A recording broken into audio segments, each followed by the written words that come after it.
Dr. Thomas Bennett sighed as he glanced at the clock in his Pinewood family practice.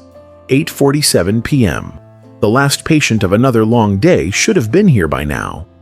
As he organized files from his previous consultation, the clinic's front door chimed. Through his slightly ajar office door, he observed his medical assistant Maria leading in their final appointment. A large framed man in a light blue button-down shirt and a petite teenage girl drowning in an oversized red hoodie. Something about their body language immediately caught his attention.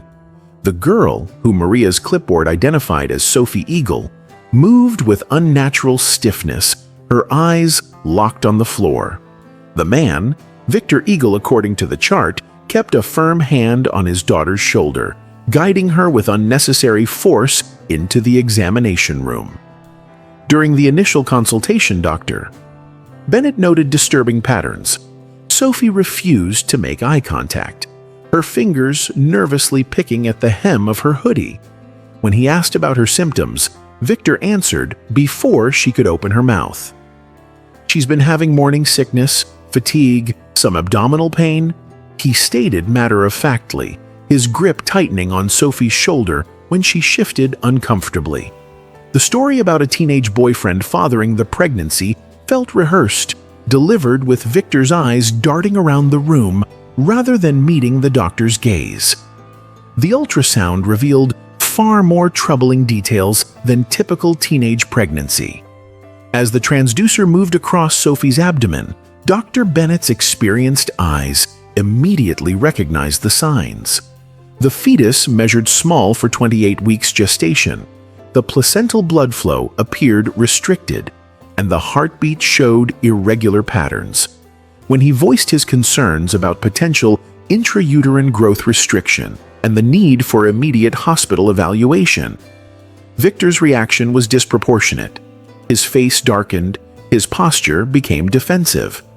"We don't need hospitals," he nearly growled. "Just give us the vitamins and we'll manage." The way Sophie flinched at her father's tone sent a chill down Dr. Bennett's spine. After they left, Maria cornered him in the supply room. "Did you see how he wouldn't let her speak?" she whispered urgently. "When I took her vitals earlier, he answered every question for her, even simple things like her birth date. That's not normal protective parenting, doctor. That's control."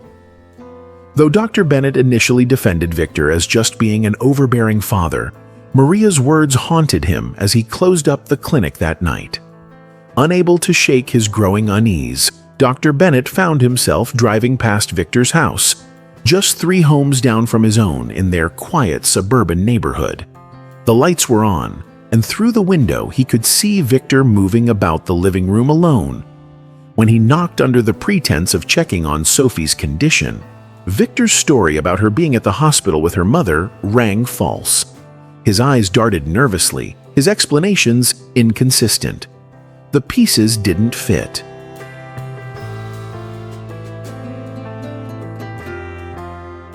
A late-night Facebook search and subsequent phone call to Laura Jensen, Sophie's biological mother, confirmed Dr. Bennett's worst suspicions. "I haven't seen my daughter in 3 years. Laura sobbed through the phone. "Victor got full custody after my gambling problems.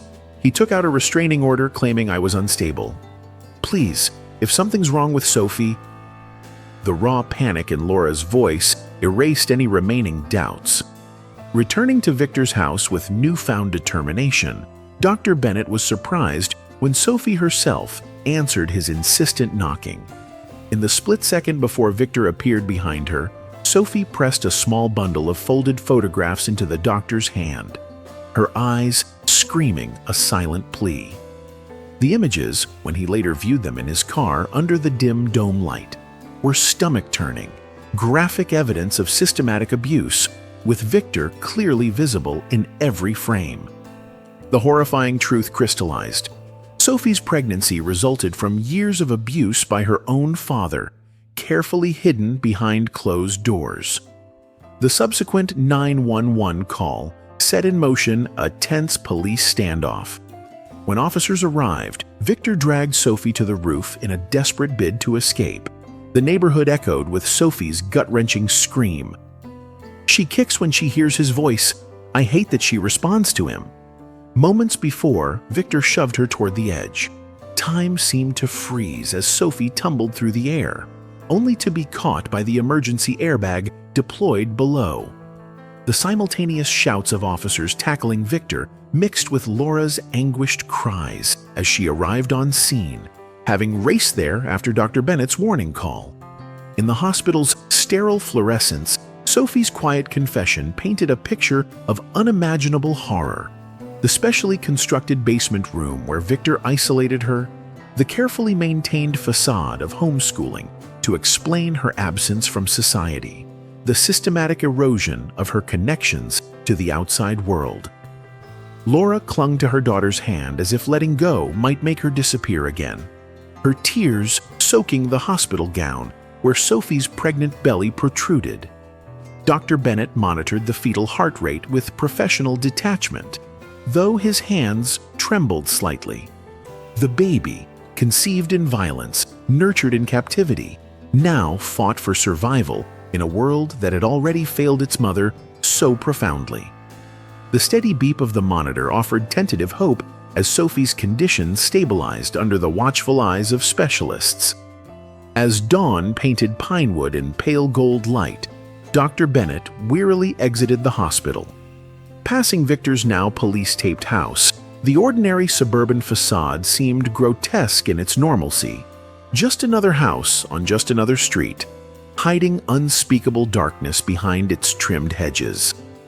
The weight of the night's revelations settled heavily on his shoulders, yet beneath the exhaustion glimmered something like hope.